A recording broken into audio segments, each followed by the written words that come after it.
ବନ୍ଧୁଗଣ ନମସ୍କାର।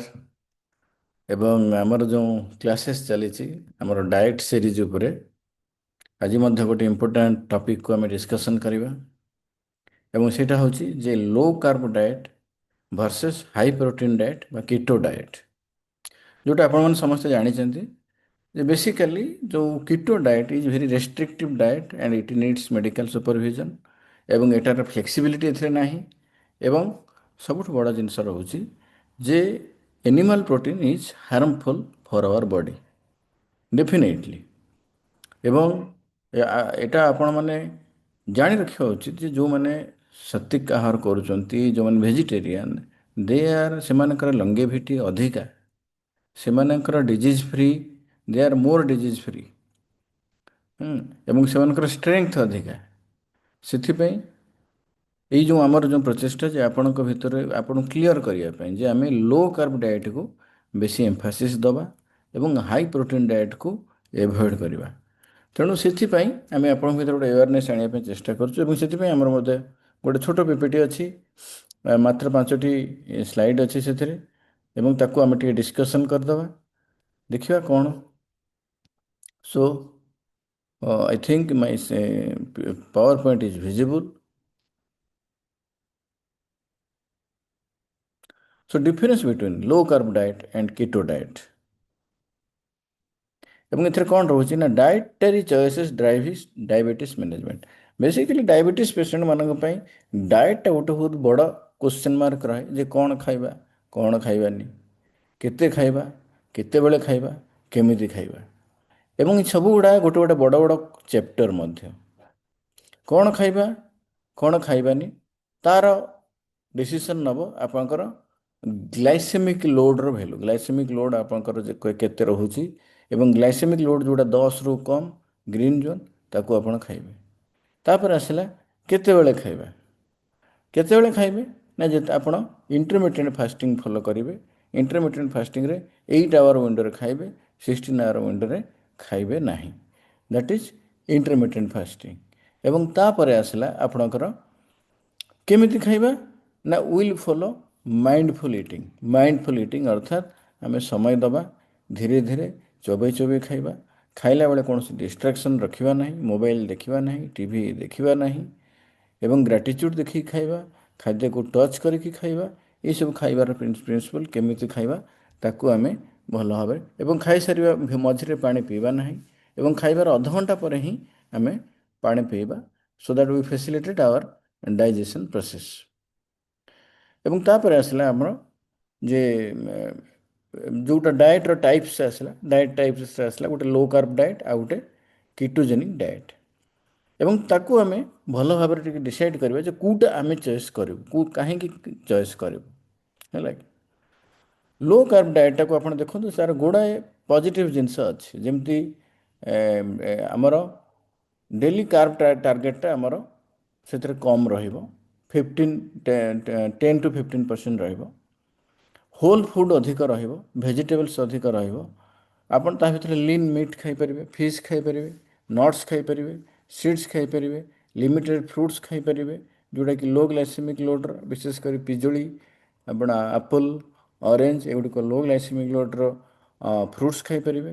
ଏବଂ ଏଥିରେ ଆପଣଙ୍କର ଇମ୍ପ୍ରୁଭ୍ ଇନ୍ସୁଲିନ୍ ସେନ୍ସିଟିଭିଟି, ଆପଣଙ୍କର ଇନ୍ସୁଲିନ୍ ସେନ୍ସିଟିଭିଟି ଏଥିରେ ବଢ଼ିବ, ବ୍ଲଡ଼ ସୁଗର ଆପଣଙ୍କର ଷ୍ଟେବୁଲ୍ ହେବ ଏବଂ ଇଟ୍ is A very balanced approach. ମୁଁ ଯେଉଁଟା କହିଲି ଯେ ଲାଇଫ୍ର ଅଲ୍ଟିମେଟ୍ ଏମ୍ ହେଉଛି ଯେ ଆମେ କେତେ ନିଜକୁ ବାଲାନ୍ସ ରଖୁଛୁ ସବୁ ଜାଗାରେ।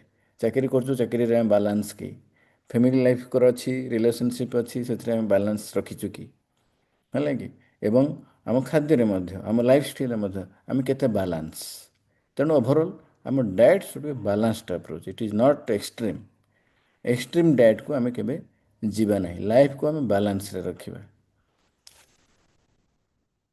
ଏବଂ କିଟୋ ଡାଏଟ୍ କ'ଣ ରହୁଛି ନା ଏଇଟା ଷ୍ଟ୍ରିକ୍ଟ କାର୍ବୋହାଇଡ୍ରେଟ୍ ଲିମିଟ୍, କାର୍ବୋହାଇଡ୍ରେଟ୍ ବହୁତ କମ୍ ରହିବ, <5% ଏବଂ ଏଥିରେ ହାଇ ଫ୍ୟାଟ୍ ରହିବ, ଅଧିକ butter, oil, fatty meat, eggs, cheese, avocado, nuts ଏଗୁଡ଼ିକ ଆପଣ ସେମାନେ ଯେଉଁ ଡାଏଟିସିଆନ୍ ବା ଡକ୍ଟରମାନେ ପ୍ରମୋଟ୍ କରିବେ ଯେ ଅଧିକ ଏଗ୍ ଖାଆନ୍ତୁ, ଅଧିକ ଅଏଲ୍ ଖାଆନ୍ତୁ ଏବଂ କେଟୋସିସ୍ କରନ୍ତୁ। ଏବଂ ସବୁଠୁ ବଡ଼ ଇଣ୍ଟରେଷ୍ଟିଂ କଥା ହେଉଛି ଯେଉଁମାନେ ଆଡ଼ଭାଇସ୍ ଦିଅନ୍ତି ସେମାନେ କହୁଛନ୍ତି ଯେ ଏଇଟା ଆମେ କାଢ଼ିଛୁ ଆଉ 99% ଡକ୍ଟର ଜାଣିନାହାନ୍ତି ଏଇଟା ଗୋଟେ ଆମର ନୂଆ ଇନଭେନ୍ସନ୍। ବଟ୍ ଟ୍ରଷ୍ଟ ମି this is very old concept. Keto diet ବହୁତ ଆଗରୁ ଚାଲିଛି ଏବଂ ବହୁତ ଲୋକ ତାକୁ ଫଲୋ କରନ୍ତି, ବିଶେଷ କରି ସେଲିବ୍ରିଟି ମାନେ ମଧ୍ୟ ଫଲୋ କରନ୍ତି। ଇଟ୍ is not a new concept.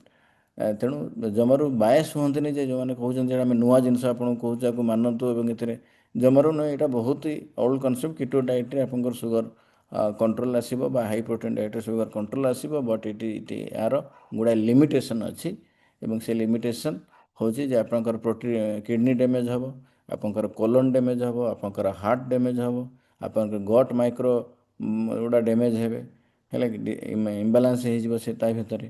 ତେଣୁ ସେମାନେ ସାଇଡ଼୍ ଇଫେକ୍ଟ କେହି ନ କହିକି ଆପଣଙ୍କୁ କହିବେ ଏଟାକୁ ଖାଇଚାଲ ଖାଇଚାଲ, ଏଥିରେ ସୁଗର କଣ୍ଟ୍ରୋଲ ଆସିବ। ଆପଣ ସୁଗର କଣ୍ଟ୍ରୋଲ କରିବାକୁ ଯାଇ ଆପଣ ଆଉ 4-5ଟା ରୋଗକୁ ଲଙ୍ଗ ଟର୍ମରେ କିଣୁଛନ୍ତି। ଏବଂ ଏଇଟା ହେଉଛି ଆମର ମୁଖ୍ୟ ଯେଉଁ ରହୁଛି ଡିଫରେନ୍ସ, ଯେ ଲୋ କାର୍ବ ଡାଏଟ୍ ହେଉଛି ଏନର୍ଜି ସୋର୍ସ, ବିଶେଷ କରି ଆମର ପ୍ରୋଟିନ୍ ରହିବ, ଫ୍ୟାଟ୍ ରହିବ ଏବଂ ଗ୍ଲୁକୋଜ୍ ନୁହଁ, ବିଶେଷ କରି ଗ୍ଲୁକୋଜ୍ ନୁହଁ, ଫ୍ୟାଟ୍ ଆଣ୍ଡ ପ୍ରୋଟିନ୍। ହେଲା କି ଆପଣ ତଳେ ଦେଖିପାରୁଥିବେ ମାଇକ୍ରୋନ୍ୟୁଟ୍ରିଏଣ୍ଟ ଫୋକସ୍ ହେଉଛି moderate fat, higher protein and more fibre. Actually ଏଠି ଲେଖାଯାଇନି more fibre, we are more focusing on the fibre. ଏବଂ ଏଥିରେ କେଟୋସିସ୍ ଜମାରୁ ଅନ୍ ହେବ ନାହିଁ। ଖାଦ୍ୟର ଫ୍ଲେକ୍ସିବିଲିଟି ରହିବ, ଆଡାପ୍ଟେସନ୍ ପିରିୟଡ଼ ଆପଣଙ୍କ ଆଡ଼ଜଷ୍ଟମେଣ୍ଟରେ ବେଶୀ କିଛି ଇସ୍ୟୁ ହେବ ନାହିଁ ଏବଂ ଇଟ୍ ଇଜ୍ ଇଜିୟର୍ ହେଲା କି। But keto diet is very very challenging, high fat high protein diet. It is restrictive diet ଏବଂ ଏଥିରେ କେଟୋସିସ୍ଟାକୁ ଆମେ ଆକ୍ଟିଭେଟ୍ କରିବୁ। लो कार्ब डाएट्रे ମଧ୍ୟ ଆପଣଙ୍କର କେଟୋସିସ୍ ଆକ୍ଟିଭେଟ୍ ହେବ। ଯଦି ଆପଣ ଫାଷ୍ଟିଂକୁ ଆଡ଼୍ କରୁଛନ୍ତି ବା ଇଣ୍ଟରମିଟେଣ୍ଟ ଫାଷ୍ଟିଂକୁ ଆଡ଼୍ କରୁଛନ୍ତି, it is also induce ketosis, but it is a healthy ketosis. ଏଥିରେ ବେଶୀ ଆପଣଙ୍କର ଡ୍ୟାମେଜ୍ କୌଣସି ଅର୍ଗାନ୍ ହେବ ନାହିଁ। ସଷ୍ଟେନେବିଲିଟି ଫ୍ୟାକ୍ଟର ଦେଖିବା ପାଇଁ ଗଲେ लो कार्ब डाएट्ଟା ବେଶୀ ସଷ୍ଟେନେବିଲିଟି, ଏଟାକୁ ଆପଣ ବେଶୀ ସଷ୍ଟେନେବିଲିଟି କରିପାରିବେ। ଏଇଟା କ୍ଲିନିକାଲ ଏଭିଡେନ୍ସ ମଧ୍ୟ ଦେଖାଇଛି ଯେ लो कार्ब डाएट ଆପଣ ଦେଖୁଛନ୍ତି ଯେ sustainability is related to low carb diet because of the food flexibility। ଏବଂ ଏଇଠି ମଧ୍ୟ ଆପଣ ଦେଖିପାରିବେ ଯେ low carb diet is much more efficacious than keto diet regarding the adherence rate। ଆପଣଙ୍କର low carb diet is efficacious more adherence, लोक ଅଧିକ ତାକୁ ମାନିପାରିବେ, ଫଲୋ କରିପାରିବେ। ଏବଂ ଏଥିରେ ମଧ୍ୟ ଆପଣ ଦେଖିପାରିବେ ଯେଉଁ ଇନ୍ସୁଲିନ୍ ସେନ୍ସିଟିଭିଟି ଏଇ ପାଖାପାଖି କିଟୋ ଡାଏଟ୍ ଏବଂ ଇଏ ଡାଏଟ୍ରେ ପାଖାପାଖି ଇଏ ରହୁଛି, ପାଖାପାଖି ଏଚ୍-ଡି-ଏଲ୍ ଇନକ୍ରିଜ୍ କରୁଛି। ଆପଣ ଲୋ କାର୍ବ ଡାଏଟ୍ରେ ୱେଟ୍ ଲସ୍ ହେବ, लो कार्ब डाएट्रे एचडीएल इनक्रीज ହେବ, लो कार्ब डाएट्रे इन्सुलिन सेंसिटिविटी इंप्रूवमेंट ହେବ ଏବଂ it's adherence rate is more। So that is why you have to follow this and practical consideration, it is greater flexibility and balanced approach, and keto diet always need a medical supervision and it is restrictive, there is so many potential challenges। So this is my recommendation, you go for the low carb diet, avoid taking high protein and high fat, and you do regular yoga, you do regular meditation, be sattvic। विशेष कर we are promoting सात्विक diet, जे सात्विक diet करंतु एवं योग करंतु, meditation करंतु, कंपासन practice करंतु, gratitude practice करंतु, फ्रिक्वेंट इंटरवल बॉडी डिटॉक्स करंतु एवं हीलिंग प्रैक्टिस करंतु। यही सब प्रैक्टिस कले ultimately you will achieve a optimal health, जो थे आपको कौन खाद्य खाइबार गोटे भेरी कंपलसिवनेस बा भेरी रेस्ट्रिक्टिवनेस रहिबो नाही। So clinical recommendation type 2 diet, type 2 diabetes विशेषकर जो मानकर एटा एविडेंस बेस्ड एटा रिकमेंडेशन जे जो मानकर टाइप 2 डायबिटीज अच्छी लो carb diet is generally preferable.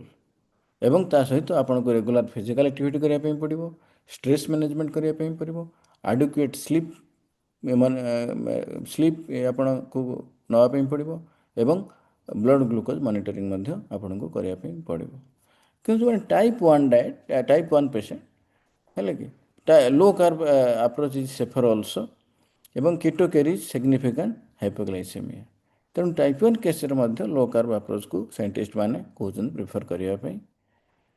ତ ସେଥିପାଇଁ डोंट बायस्ड बाय एनीबॉडी एवं जी कहते ଆପଣ ଚେକ୍ କରନ୍ତୁ ଯେ ତାଙ୍କର କ୍ୱାଲିଫିକେସନ୍ କ'ଣ, ହେଲେ କି ତାଙ୍କର ଇଜ୍ ହି ଅଥରାଇଜ୍ ପର୍ସନ୍ କି ଅର୍ ନଟ୍, ବିକଜ ବହୁତ ସମୟରେ ଆମେ ସୋସିଆଲ ମିଡ଼ିଆରେ ବାୟସ୍ ହେଇଯାଉ, ହେଲେ କି ତେଣୁ don't be biased and apply your logic also. Bharat ହେଉଛି ଆମର ମୁନି ଋଷିଙ୍କ ଦେଶ, ଧର୍ମର ଦେଶ, ଏବଂ ଏଠି ସାତ୍ଵିକ ଆହାରକୁ ସମସ୍ତେ ରେକମେଣ୍ଡ କରନ୍ତି ସ୍ୱାସ୍ଥ୍ୟ ପାଇଁ। ଯେଉଁମାନେ ସୁନ୍ଦର ସ୍ୱାସ୍ଥ୍ୟ, ଯେଉଁମାନେ ଆପଣ ଇସ୍କନ ଦେଖନ୍ତୁ, ବହୁତ ଧର୍ମ ଆଶ୍ରମ ଅଛି, ମଠ ଅଛି, ମନ୍ଦିର ଅଛି ସବୁ ଜାଗାରେ। ଯେଉଁମାନେ ସାତ୍ଵିକ ଆହାର କରିଛନ୍ତି ସେମାନଙ୍କର ସୁସ୍ଥ ଅଛନ୍ତି। ସେମିତି ନୁହେଁ ଯେ ବହୁତ ରୋଗ ସେମାନେ ଧରିଛନ୍ତି ଆଉ ସେମାନଙ୍କୁ ସମସ୍ତଙ୍କୁ ଡାଇବେଟିସ୍ ହେଇଛି, ବ୍ଲଡ଼ ପ୍ରେସର ହେଇଛି, ଏମିତି ନୁହଁ। ତେଣୁ ସାତ୍ଵିକ ଆହାର ଉପରେ ଫୋକସ୍ କରନ୍ତୁ, ଅଧିକ ଭେଜିଟେବଲ୍ସ ଖାଇବା, ଅଧିକ ଫାଇବର ଖାଇବା, ତା ସହିତ ପ୍ରୋଟିନ୍ ବି ଖାଇବା। ହେଲେ କି ଆମେ ମନା କରୁନୁ, ଆପଣ ପ୍ରୋଟିନ୍ ଖାଆନ୍ତୁ, ଫାଇବର ଖାଆନ୍ତୁ ଏବଂ କାର୍ବୋହାଇଡ୍ରେଟ୍ କମେଇ ଦିଅନ୍ତୁ, ହେଲା। ତେଣୁ definitely you will get the result and don't go for extreme diet. So this is all conclusion. Proven effectiveness, keto is challenging and low carb is balanced and sustainable. So thank you. I'm stopping my sharing, and lastly ମୁଁ ଆପଣ ସମସ୍ତଙ୍କୁ କହିବି ଯେ diet ଗୋଟେ ବହୁତ important part in diabetes management. ଆପଣଙ୍କର ଯାହା ବି diet doubt ରହୁଛି ଆପଣ କମେଣ୍ଟ ବକ୍ସରେ ଆପ୍ଲାଏ କଲେ ଆମେ ତାକୁ ଆନ୍ସର୍ କରିପାରିବୁ। ଏବଂ ଆମର ଯେଉଁ ସିରିଜ୍ ଅଫ୍ ଡାଏଟ୍ର ଭିଡ଼ିଓ ଚାଲିଛି ସେଗୁଡ଼ିକୁ ଦେଖନ୍ତୁ ଏବଂ ନିଜକୁ କ୍ଲିଅର୍ କରନ୍ତୁ।